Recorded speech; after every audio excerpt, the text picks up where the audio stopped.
کیا حال ہے آپ کے امیر؟ حیران اور خوش ہوں محلب، اس سے بڑھ کر اور کیا ہو سکتا تھا؟ دیکھو اس نذاب نے کیا کیا ہے ان کے ساتھ، یہاں تک کہ ایک بھی کوفی ہماری مخالفت کا نعرہ نہیں لگا رہا۔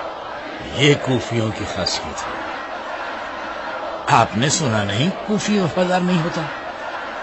اس گرگٹ کی طرح رنگ بدلنے والوں کے ہلہلے پر خوش مت ہونا۔ اتنا ہی ہمارے لیے کافی ہے کہ انہوں نے ہمیں عوامی جنگ پر مجبور نہیں کیا۔ کوفے کے بے وفا لوگوں پر تکیہ کرنا ایک ایسا خطرہ ہے جس سے ہمیں بچنا ہوگا۔ وہ جھوٹا ریاکار، ایسا ظالم نہیں دیکھا۔ وہ جھوٹا ریاکار، بزرگوں کے ہاتھ پیر اور سر کاٹ دیے اس نے۔ وہ جھوٹا ریاکار، اس کو اس کے انجام تک پہنچانا چاہیے۔ وہ جھوٹا ریاکار، نہ جانے کون سی بلا ہے یہ ہمارے سروں پر۔ وہ جھوٹا ریاکار، ہمارا جینا حرام کر ڈالا اس نے۔ وہ جھوٹا ریاکار، تیری میری عید آ گئی، اس کی حکومت ہٹ گئی، اب تو شامت آ گئی۔ تیری عید میری عید، اس کی حکومت مٹ گئی، اب تو شامت آ گئی۔ اس قذاب کی آنکھوں میں کھولتی ہوئی سیخ ڈال دینی چاہیے، اس ملحد کے منہ پر کھولتا ہوا تیل ڈال دینا چاہیے۔ افسوس ہے کوفے اور کوفیوں پر، کوفیوں کا اپنے گناہوں، جہالتوں اور خطاؤں کا اعتراف کرنا گویا ایک لمبا چوڑا جھوٹ تھا جس کا بوجھ صحرائی اونٹ بھی نہیں اٹھا سکتے۔ علی اور اولاد علی پر اس قدر ظلم و جفا کرنے کے بعد بھی، اس قدر توبہ اور اشک ندامت بہانے کے بعد بھی پھر دھوکا کھا گئے اور شہر کو دونوں ہاتھوں سے بڑھ کر دشمن کے حوالے کر بیٹھے۔ تحفہ اس نیچ حرکت اور ذلت و رسوائی پر۔ کوفہ ہزاروں رنگوں، قبیلوں اور غموں کا شہر ہے اسماعیل، اختلافات سے بھرپور ایسے لوگوں کا اتحاد جو کہ ناممکن مفروضہ ہے اور کسی پرانے افسانوں کے دیو کا سا ہیولا ہوتا ہے۔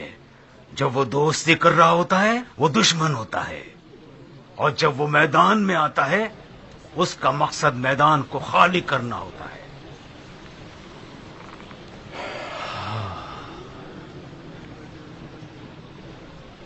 مجھے اب سمجھ آیا کہ مختار ایرانیوں کے ساتھ خاص محبت کیوں رکھتا تھا۔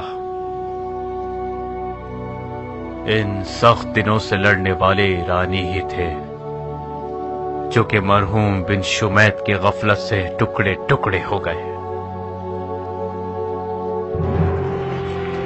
تیری حکمت پر مجھے ناز ہے خدایا، جس بادشاہ نے عورتوں کی آبرو کو اپنے لعاب دہن سے اڑایا تھا آج وہ اپنے بغیرتیوں کے محل میں قید ہو چکا ہے۔ عورت کو زنا پر پتھراؤ کیا جاتا ہے یا وفا پر؟ میں کہتی ہوں باہر آؤ ملکہ عالیہ، مختار مر چکا ہے۔ کیا ہوا رے؟ ارے عورت، جو شخص تخت حکومت پر لٹکا ہوا ہے وہ حرکت کرنے والا مردہ ہی ہے۔ مختار اسی دن مر چکا تھا جب اس نے حکم کیا تھا کہ ایک مسلمان عورت کو حق مانگنے کے جرم میں دھتکارا جائے اور پتھروں سے مارا جائے۔ تو پھر ناچنے گانے کا وقت ہے۔ لوگوں، ہم نے منت مانی تھی کہ مختار کی موت پر سیاہ کپڑے اتار پھینکیں گے اور خوشی میں گائیں گے۔ تو پھر شروع کرو۔ مختار کی 7 جانوں میں سے 6 کا خاتمہ ہو چکا ہے اور 7ویں کا قریب ہے۔ خدا کے انتقام کا غیبی ہاتھ زبیر کے بیٹے کی آستین میں چھپا ہے جس نے مختار کے گلے کو نوچ ڈالا ہے۔ یہ بغیر داڑھی کے سپاہی کیا قوم یاجوج ماجوج کے ہیں؟ کیا بات کر رہے ہو بھائی؟ یہ بغیر داڑھی والا لشکر ابن حر کا لشکر ہے، ان کی سردار اس کی بیوی ہی تو ہے۔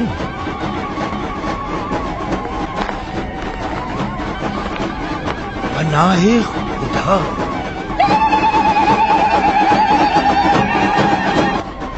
کہا جاتا ہے کہ آخری زمانے میں عورتیں مردوں کا لباس پہنیں گی، مرد اور عورت کی جگہ تبدیل ہو جائے گی۔ کیا مصیبت ہوگی اگر مرد حاملہ ہو گئے اور بچہ پیدا کرنے لگے تو؟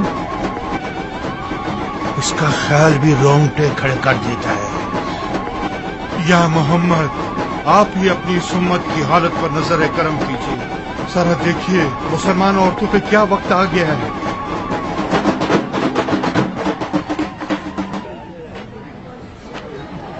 خوب، اب اس مکھی کے چھتے کا کیا کریں؟ انہیں حساب تو چکانا ہوگا ماریا۔ سب لوگ جانتے ہیں کہ مختار نے کچھ کم گھروں کو نہیں جلایا ہے آج تک۔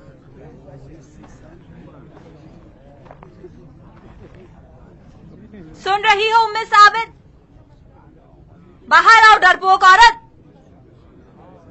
یہ عورتیں تمہاری اور تمہارے شوہر کی ہوس بازیوں کی قربانی بنی ہیں۔ کسی نے بیٹے کا دکھ جھیلا ہے اور کسی نے شوہر کا غم۔ انہیں ان کے خون کا بدلہ چاہیے۔ باہر آؤ خبیث کہیں کی! شاید محل کی طرف جا چکے ہیں۔ ام ثابت کبھی محل کی طرف نہیں جا سکتی، وہ یہی ہے، مکھیوں کی طرح چھتے میں چھپی بیٹھی ہوگی۔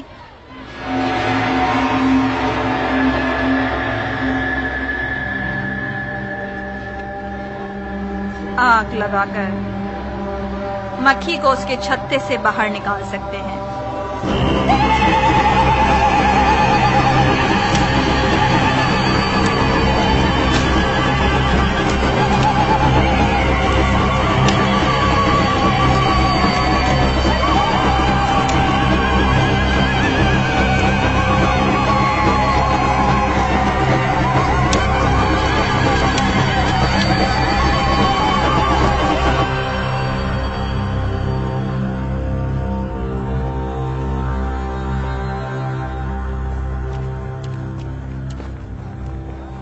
امیر، مختار کے گھر کو آگ لگا دی گئی۔ مجھے بتاؤ کہ کس گدھے نے یہ حماقت دکھائی ہے؟ ماریا، جناب ابن حور کی بیوی کچھ کوفی عورتوں کے ساتھ مختار کے گھر پر حملہ آور ہو گئی۔ جعفر، فی الفور اس ناقص العقل عورت کے پاس جاؤ اور جو آگ اس نے لگائی ہے اسے بجھا دو، سمجھے تم؟ اور تم فوراً ابن حور کے پاس جاؤ اور اس سے کہو کہ اسی وقت ہمارے پاس حاضر ہو، جلدی۔ جی امیر۔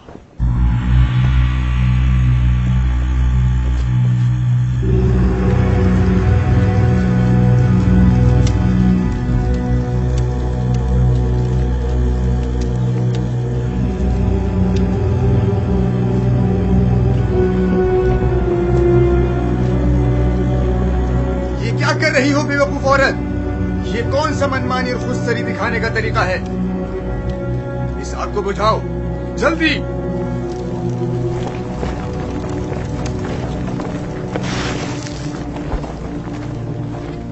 تم نے زبیر کے بیٹوں کی غیرت اور عزت کو آگ لگا دی ہے، لعنت ہو تم پر۔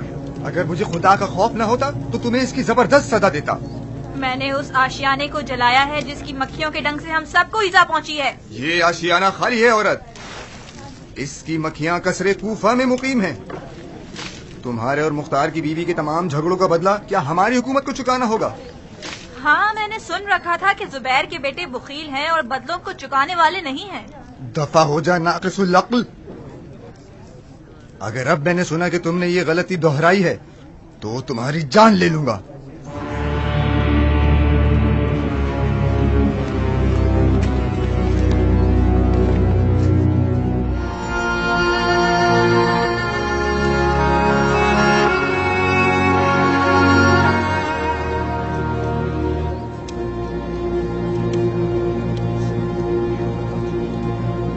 مت ڈریے، آپ لوگ محفوظ ہیں۔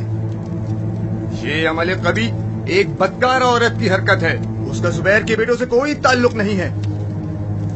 ہماری جنگ مختار سے ہے، اس کے گھر والوں سے کوئی تعلق نہیں۔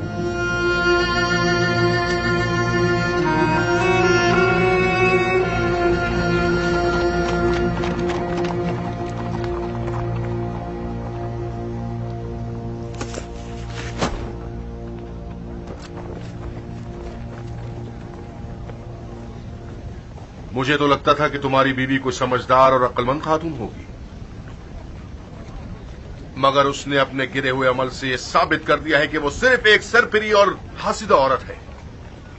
اگر تم اسے مہار نہیں کر سکتے تو میں کر سکتا ہوں۔ مختار کے اہل بیت مجرم ہیں تو حاکم شہر انہیں سزا دے گا، نہ کہ ایک ایسی عورت جو...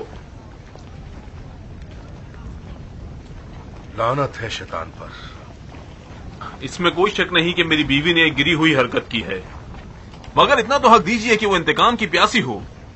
اسے مختار کے حکم پر سر عام دھتکارا گیا اور پتھروں سے مارا گیا۔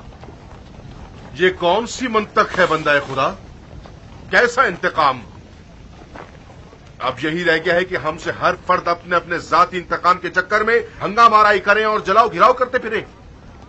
مختار نے ایک مجبور عورت پر ظلم کیا ہے، اسی لیے تو ہم کوفے میں کھڑے ہیں تاکہ اس کے ظلم کی بساط الٹ دیں۔ امیر حق پر ہیں، میری مانیے تو مختار کو سانس لینے کا بھی موقع نہ دیں۔ وہ حصار کو توڑنے اور مشکلات سے نکلنے میں عجیب سی مہارت رکھتا ہے۔ جب تک کوفے والے گرم ہیں اور مختار کی باتوں میں آ کر بدل نہیں جاتے، اس کا کام تمام کر دیں۔ آپ ہمارا غم نہ کھائیے، ہم مختار کا خاتمہ کر ہی دیں گے۔ میں امیر سے وعدہ کرتا ہوں کہ آج کے بعد میری بیوی سے کوئی بھی غلطی نہیں ہوگی۔ اور ہاں، کوفہ میں ہمیشہ افواہیں تلواروں سے زیادہ کاری ضرب لگاتی رہی ہیں۔ ابھی میں نے اڑتی ہوئی سنی ہے کہ مختار نے موصل کی جانب ایک خط لکھا ہے اور اشرف کے بیٹے اور اس کے لشکر کو کوفے کی جانب بلوا لیا ہے۔ اجازت سے۔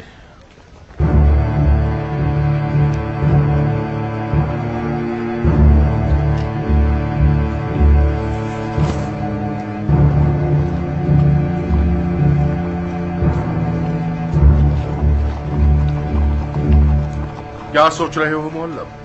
بعید نہیں ہے کہ مختار کی ابراہیم اشتر سے خط و کتابت ایک سچی خبر ہو۔ تو سچی ہونے دو۔ ہم تو جانتے ہیں نا کہ مختار اور ابراہیم کے فی الحال تعلقات خراب۔ شاید ان کے یہ بگڑے ہوئے تعلقات ہمیں دھوکہ دینے کے لیے ایک جنگی تدبیر ہوں۔ تجربہ گواہ ہے کہ مختار ضرورت کے تحت اپنے اور اپنے ساتھیوں کے آپسی تنازعات اور اختلافات کو حل کرنے میں نہایت ماہر ہے۔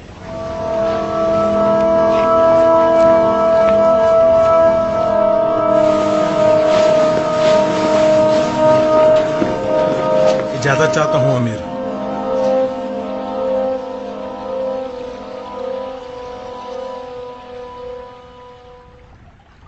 خدا کرے کوئی خوشخبری ہو سردار۔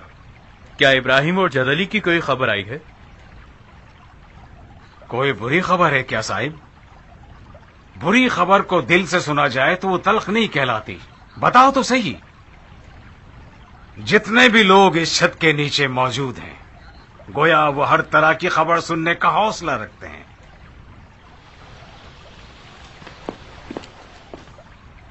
آخر تم زمین کو کیوں تک رہے ہو صاحب؟ کچھ تو بولو، آخر کیا ہوا ہے تمہیں؟ کیا ہوا صاحب؟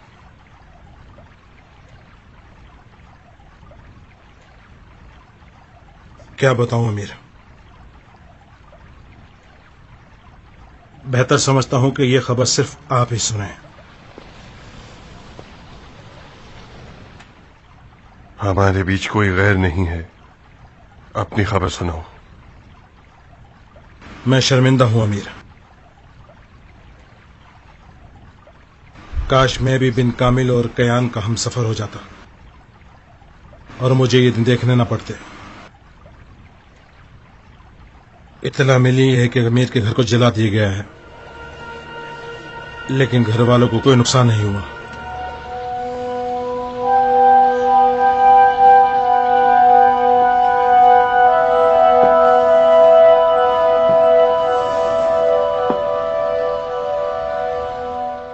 بس اتنا ہی؟ صرف اتنا ہی نہیں، ظاہراً کوئی بری عورت آگ لگانے پہ مامور تھی اور پھر اس نے منمانی کے جرم میں اسے ڈانٹا بھی گیا اور اب یہ ڈھنڈورا پیٹ دیا گیا ہے۔ یہ گری ہوئی حرکت ایک عورت کی ذاتی دشمنی کی بنا پر تھا جس نے مختار کی حکومت سے چوٹ کھائی ہے اور اس کا آل زبیر سے کوئی تعلق نہیں۔ ان کی جنگ مختار سے ہے، اس کے گھر والوں سے نہیں۔ یہ عورت وہی بد زبان تو نہیں ہے جو زندان سے بھاگ گئی تھی؟ ہاں، یہ وہی ہندا جگر خوارہ ہے۔ زبیر کے بغیرت بیٹوں نے ایک جانی پہچانی عورت کو کھلونا بنا کر چھوڑا ہوا ہے تاکہ وہ ان کی عزت افزائی کروائے۔ اب ان کے ڈھنڈورا پیٹنے والے زبیروں کے دیانتداری اور تقوی کا شور مچا رہے ہیں اور ان کی غیرت مندی کا نقاب کوفیوں کی آنکھوں پہ ڈال رہے ہیں۔ اور عادت کے مطابق کوفے والے بھی مان جائیں گے، کیونکہ ہوا کے دوش پہ اڑتے ہیں اور ایسے مارکوں کے پلے بڑے ہوئے ہیں۔ وہ میرے اور آپ کے لیے ایک جانی پہچانی عورت ہے، نہ کہ کوفہ کے بھول جانے والے لوگوں کے لیے۔ ایک زوردار مارکا ہے یہ، ممکن ہے یہ محلب کی ایک چال ہو۔ مجھے پورا یقین ہے کہ کوفے والے بڑے ذوق و شوق سے اس مارکے کا تماشا دیکھتے رہیں گے۔ قیام کی حکومت کے اعضاء و جوارح کو ایک خیالی پلاؤ میں پکا پکا کے کھائیں گے اور خوشی خوشی آل زبیر کے لیے یہ دعا کریں گے کہ ہمیں گمراہی سے انہوں نے نجات دلا دی۔ آخر ایسا کیوں نہ ہو؟ ایک ایسا مارکا کہ جس کی انتر ایک بدکار عورت ہے اور دوسری جانب مختار کی بیوی۔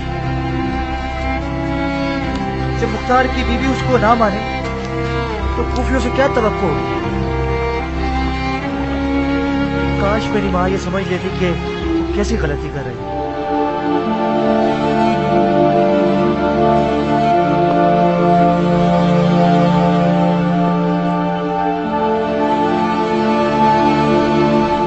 صاحب، کیا تم عمرہ کو ایک پیغام پہنچا سکتے ہو؟ مجھے امید ہے امیر۔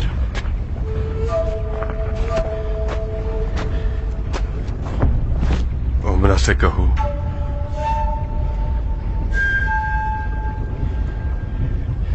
کہ دشمن کا مختار کے اہل بیت پر رحم کھانا عوام کو دھوکہ دینے کے لیے ایک سازش ہے۔ کہو کہ آج کے بعد سے آپ وہ اسیر خاتون ہیں کہ مختار کی آبرو آپ کی تیز زبان کے سہارے ٹکی ہوئی ہے۔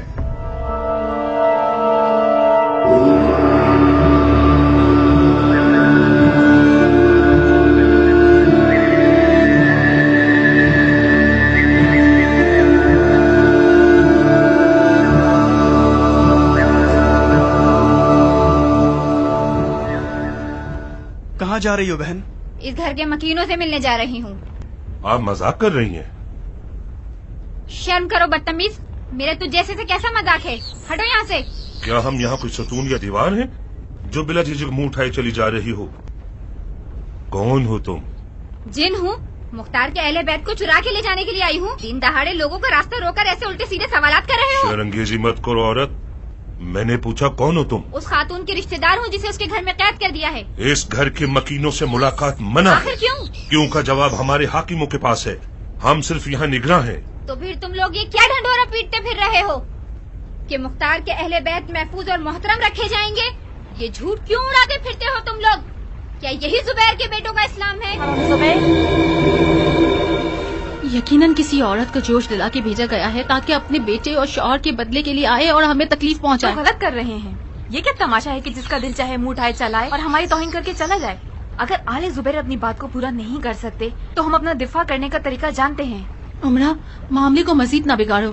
کیا اب بھی بگڑنا باقی رہ گیا ہے ناریہ؟ اگر ہم خاموش بیٹھ گئے تو روزانہ یہی کھیل تماشے ہوتے رہیں گے۔ مجھے ڈر ہے عمرہ، مجھے ڈر ہے کہ وہ ہمیں مار نہ ڈالیں۔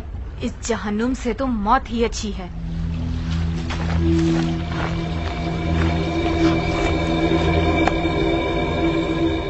کیا پتا کہ تم کوئی جاسوس نہیں ہو؟ فرض کر لو میں جاسوس ہوں، آپ لوگ تو چوکس کھڑے ہیں، کس بات سے ڈرتے ہیں؟ کیا بات ہے؟ عمرہ میری بہن، کیا حال ہے آپ کے؟ میں آپ کے لیے مختار کی جانب سے پیغام لائی ہوں۔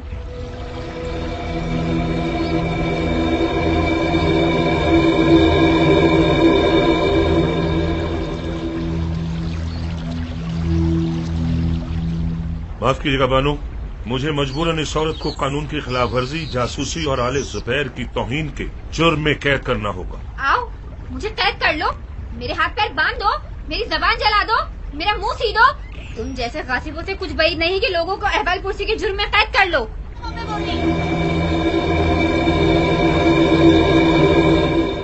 کون تھا عمرہ؟ جاننے والی تھی ناریہ، مختار کی جانب سے ایک پیغام لائی تھی۔ کیا پیغام ہے؟ میرا شک بالکل ٹھیک تھا۔ زبیر کے بیٹوں کا مختار کی اہلیت کے ساتھ جھوٹا احترام اب ہم کو فریب دینا ہے۔ خدا کے واسطے بس کرو عمرہ، تم بھی مختار کی طرح ہر کسی پر اور ہر چیز پر شک کرتی ہو۔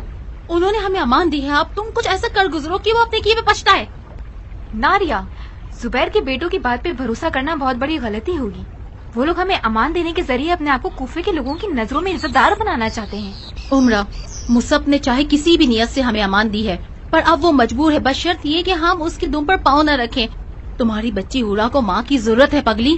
ہماری عزت مختار کی عزت ہے. مصعب اسی وقت مختار پہ غلبہ کر سکتا ہے کہ جب اس کی عزت اس سے چھین لے. ہم دونوں مصعب کی مختار کو شکست دینے کی امیدوں میں سے ایک ہیں.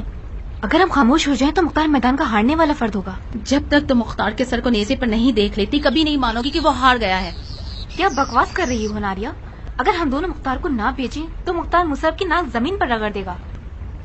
عمرہ، اگر تم آل زبیر کے خلاف باتیں کرو گی تو میں بھی خاموش نہیں رہوں گی. مختار کے بارے میں وہ باتیں کروں گی جو اب تک کسی نے نہیں سنی ہوگی. مجھے یقین نہیں آ رہا. تم مختار کی بیوی ہو یا اس کے دشمن کی اعلی کار ہو؟ سنو عمرہ. تم سنو ناریہ، میں مختار کی بیوی ہوں اور یہ قسم کھا چکی ہوں کہ خوشی اور غم میں اپنے شوہر کے ساتھ ہی رہوں گی. مجھ سے یہ توقع مت رکھنا کہ اپنے شوہر سے خیانت کروں گی. ذرا سوچو ناریہ، یہ انصاف نہیں ہے کہ خطروں کی زد میں تم اپنے مرد کو پیٹ دکھا دو.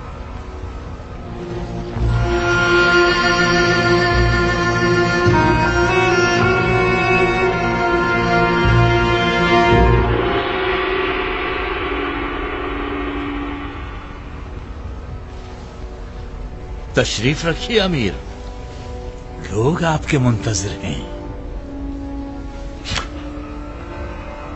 کس بات کے منتظر ہیں یہ لوگ؟ یہ لوگ منتظر ہیں کہ ان کے نئے امیر منبر رسول خدا پہ تشریف رکھیں اور ایک ہدایتگر خطبہ ارشاد فرمائیں. رسول خدا کی جگہ پر بیٹھنا ہرگز، کم از کم مجھ میں تو اس کی جرت نہیں ہے. میں جنگجو بہادر رہنے کو ترجیح دیتا ہوں بنسبت ہدایتگر ہونے کے. سپہ سالاری کرنے کے لیے ممبر کی دوسری سیڑھی بھی کافی ہے.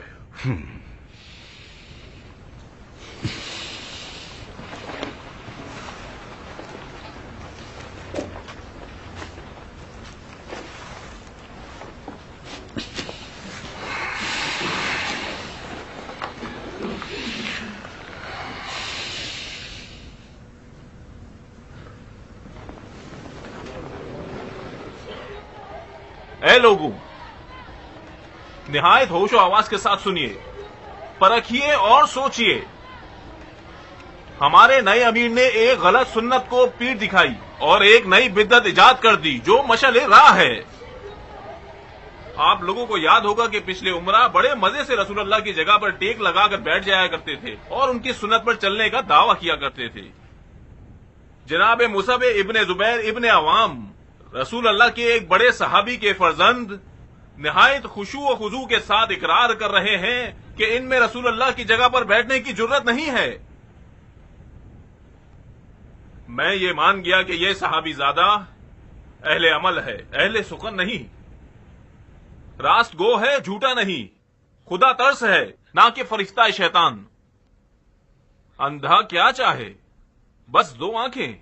مجھے آج 2 آنکھیں مل گئیں. میں اپنی جوانی کے ان دنوں پر افسوس کرتا ہوں کہ جب کذاب ثقافی کے جھوٹے دعووں کے دھوکے میں آ گیا اور آل زبیر کے ہاتھوں سرزد نہ ہوئے گناہ کو دھونے لگ گیا اور گمراہ ہو گیا. استغفر اللہ ربی واتوب الیہ. الہی العفو.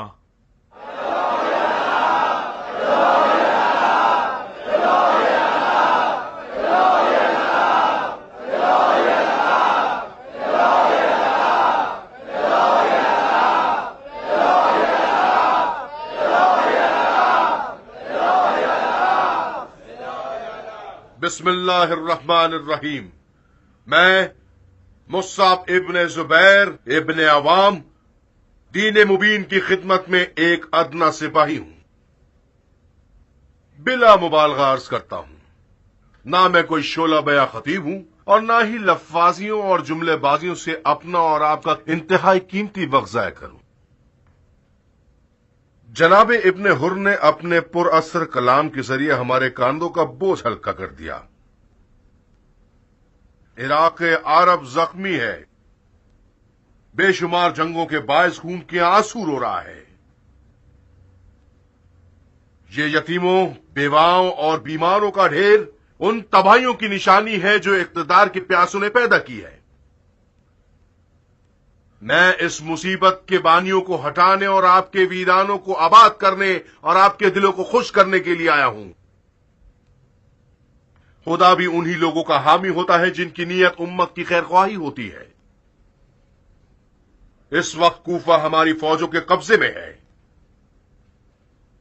مختار کی وہ تمام فوجیں جو محل کے میدان میں موجود تھیں وہ محل کے اندر بھاگ چکی ہیں اور مقابلہ کرنا چاہتی ہیں.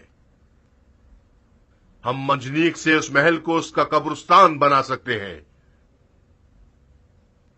مگر نہ میں اس تباہی اور خونریزی کے حق میں ہوں اور نہ ہی میرے بھائی جناب خلیفہ.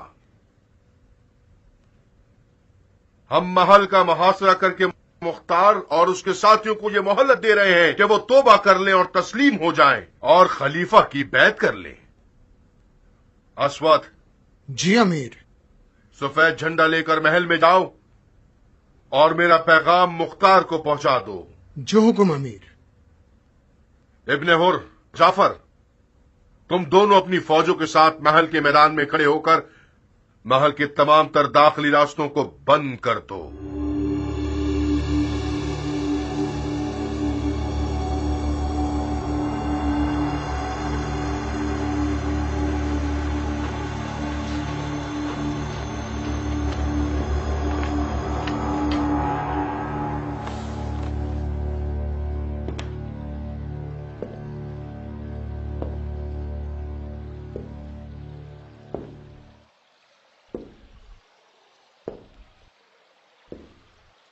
بھائیو،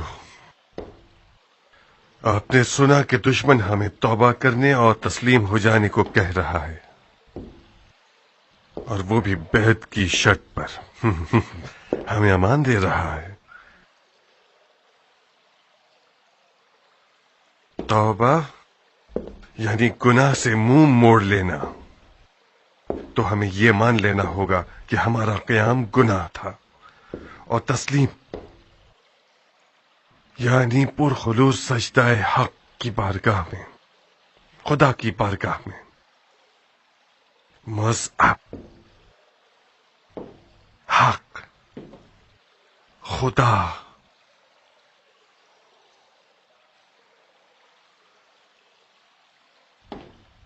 جہاد فی سبیل اللہ ایک گناہ اور غاصبین کی بارگاہ میں سجدہ کرنا شرک ہے. در حقیقت دشمن ہمیں گناہ اور شرک کی دعوت دے رہا ہے، نہ کہ توبہ اور تسلیم کی.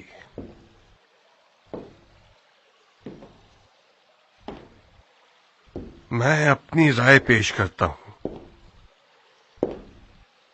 آپ لوگوں کو انتخاب کا پورا حق ہے. آل زبیر اور آل امیہ دونوں ایک ہی مٹی کے بنے ہوئے ہیں. ان کی بیعت حرام اور ان سے لڑنا ہماری شرعی ذمہ داری ہے.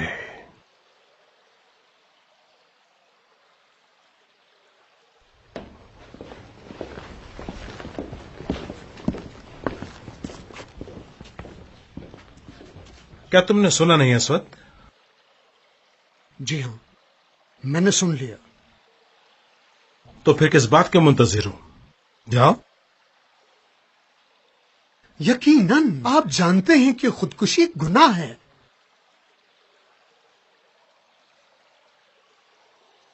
تم دیکھ تو رہے ہو بھائیو، کیا آپ کے درمیان کوئی ایسا ہے جو واجب کو چھوڑنے اور ذلت آمیز تسلیم کو اس مقدس مقابلے پر ترجیح دینا اور اپنی دینداری کا سودا اپنی جان سے کرنا چاہتا ہوں؟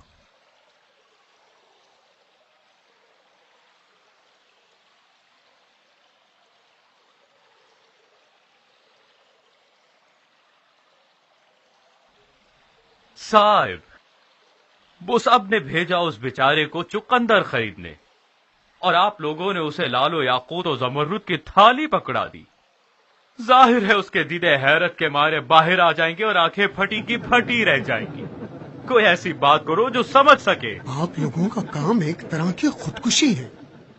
آپ کا دشمن محل کے باہر کھڑا ہے اور منجنیق سے محل کو تباہ کر سکتا ہے. آپ سب واجبات اور محرمات سے واقف ہیں.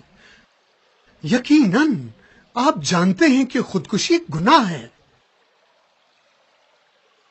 مصعب کافر تو نہیں ہے کہ اس کے خلاف جنگ کو جہاد کا نام دے رہے ہیں آپ لوگ؟ اسود ابن سعید، حق و باطل کے درمیان کی سرحد صرف ایک بال ہے. بعض اوقات ساری زندگی سجدے کرنا صرف ایک غصبی کھجور کھا لینے سے برباد ہو جایا کرتا ہے.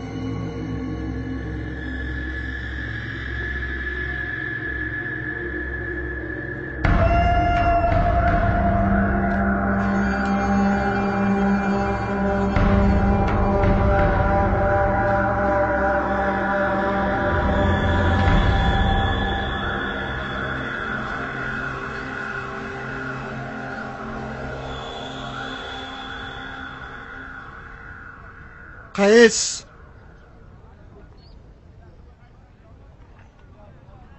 جی بھائی. ادھر آؤ.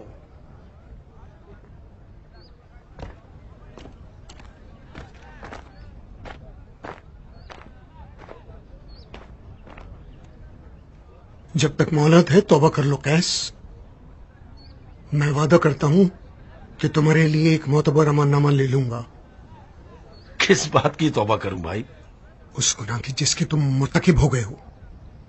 تم اس شخص کا دفاع کر رہے ہو جو دین میں غلط بدعتیں ایجاد کر چکا ہے، جو قذاب، جادوگر اور بے دین ہے، اور بہت سے عرب کے اشراف کا خون بہا چکا ہے. مختار نے ان عربوں کو مارا جن کے ہاتھ کونیوں تک فرزند رسول کے خون میں رنگے ہوئے تھے. میں حق کا دفاع کر رہا ہوں، عدل و انصاف کا دفاع، مختار کا نہیں. مختار نے تم لوگوں پر جادو کر دیا ہے. خدا ہی تم لوگوں کی مدد کرے. جو جنگ ایک بھائی کو دوسرے بھائی کے سامنے کھڑا کر رہی ہے ایک باطل جنگ ہے. وہ کام نہ کرو میں اپنے بھائی کی رشتہ داری کو بھول کر خون بہا دوں. میں نے اپنے بھائی کے خلاف تلوار اٹھائی ہوئی ہے، اس پر مجھے افسوس ہے، لیکن مولا علی کے طریقے پر جینا اور مر جانا میرے لیے شہد کی طرح شیریں ہے. لگتا ہے مختار نے تم لوگوں کے کانوں پر بھی جادو کر دیا ہے. کیوں؟ تاکہ صرف اسی کی باتیں سنتے رہو. تم لوگوں نے مختار کو ایک مقدس ہستی بنا لیا ہے اور یہ کفر و شرک ہے. تمام گھر والوں کے لیے شرمندگی کے باعث و قیس.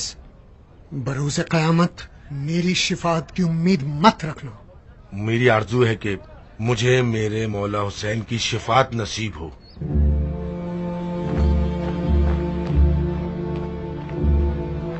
اسود، جبکہ تم نے آل زبیر کی نوکری کا فیصلہ کر ہی لیا ہے تو دھیان رکھنا کہ وہ تمہیں دھوکہ نہ دے. اپنے آپ کو سونے کے بدلے بیچنا، ایک کالے پیسے کے بدلے نہیں.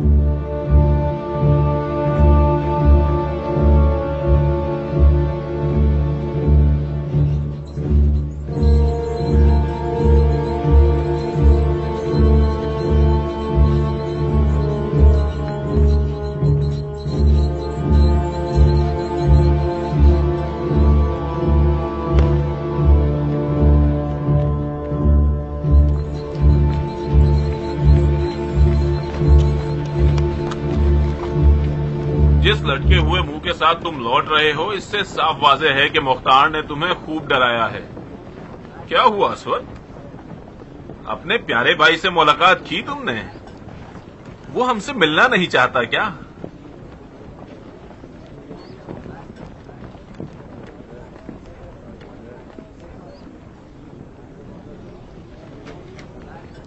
مختار کو مہلت دینا صرف ایک حماقت ہے.